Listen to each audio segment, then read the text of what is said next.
You've been hunting for a home theater sound system that won't make you constantly tweak settings, that actually fills the room with movie night sound, and that feels like a solid investment instead of a collection of shiny specs you'll never use. I get it, there are a lot of speaker bundles that look good on paper, but end up being more hassle than joy. That fear of picking the wrong thing, especially when you're spending a few $100s, is real. Link is in the description if you want to check the product details on Amazon. The Klipsch RP8060 FAII front towers, paired with the RP504 CII center and RP502 SII surrounds, are marketed as a reference Premiere 5.1 package. What matters most is how they behave once you actually plug them into a typical living room, fire up a Blu-ray, or a streaming service, and let the sound run while you're cooking, playing games, or just winding down. I spent a weekend setting them up in a medium-sized room with a 4K projector, a modest AV receiver, and a couple of couches that sit about 8 feet from the front speakers. Below is what I observed, and who I think will get the most out of this bundle. First-time buyers often worry whether tower speakers need a massive space to sound good. The RP8060 FAII are 8-inch powered woofers with a built-in Dolby Atmos upward-firing module, so they try to bounce sound off the ceiling for height effects. In my room, the ceiling is 9 feet high and painted flat white, which is pretty standard. The upward-firing drivers produced a surprisingly crisp sense of overhead rain in the opening scene of Blade Runner 2049. The effect wasn't a gimmick, it actually made the atmosphere feel larger, without the need for separate height speakers. If you have a low ceiling or a very absorptive ceiling tile, the height channel might feel muted, so that's a hidden trade-off worth noting. The center channel, RP504 CII, sits right under the screen and handles dialogue and on-screen effects. One of the biggest complaints with many home theater setups is that voices either get lost in the mix or sound overly recessed. With the Klipsch center, the dialogue stayed clear even when the action was loud. I tested a fast-paced TV drama and a sports broadcast with crowd noise, and the speech stayed on the surface of the mix without needing to crank up the center level.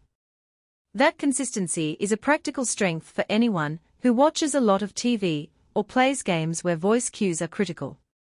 Surrounds are often the most overlooked part of a 5.1 system, but the RP502 SII are designed specifically for sidewall mounting. In the test setup, I placed them on the side walls at ear height and angled them slightly toward the listening spot.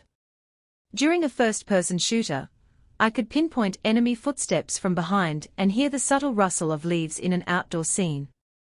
The surround speakers deliver a clean, directional ambience without the hollow feel you sometimes get from budget surrounds.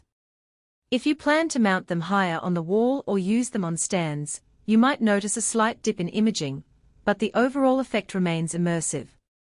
One practical concern is power handling. These speakers are relatively efficient, meaning they can produce high volume levels without demanding a huge amp. I ran them at about 75 dB SPL in a normal movie scene, and the receiver's volume knob was only halfway up.